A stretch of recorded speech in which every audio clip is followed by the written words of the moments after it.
O boyda Şia alimlərində heç biri görüşməyib İmam Zamanla. İmam Zaman əleyhissalamla xeyr, sən durub desə ki, mən İmam Zaman əleyhissalamla görüşürəm, o yalan danışır. Sizin mövzunu daha da yaxşı başa düşməyiniz üçün Samirə xanımın sözünə qüvvət bir şey də deyim. Baxın, biz deyəndə ki, 23 yanvar 2015-ci ildə İmam Zaman əleyhissalam zuhur elədi və o zuhur etdi sözünü, cümləsini deməklə yanaşı, əlimizdəki hədisi də cəmaata təqdim edirik ki, baxın, Əhl-i Beyt, biz demirik.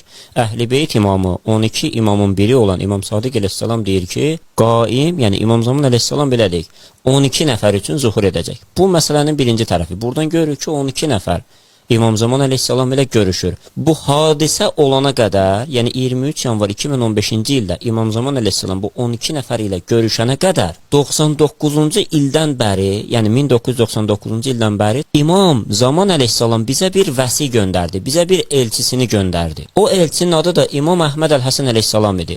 İndi sizə sual yarana bilər ki, bu kişinin, bu Bəsrədən olan İmam Əhməd Əl-Həsən əleyhissalam dediğiniz şəxsin İmam Zaman əleyhissalamın vəsisi və elçisi olduğunu biz hardan bilə bilərik ki, həqiqətən də bu kişi onun vəsidir. Ən doğru yerində olan bir sual olardı. İstəyirəm ki, buna bir aydınlıq gətirim ki, siz mövzunun bu hissəsini başa düşsəniz, ondan sonra bu zuhur hadisəsi necə gerçəkləşib, niyə əsasən gerçəkləşib və nətər olub, onu təxminən başa düşəcəksiniz.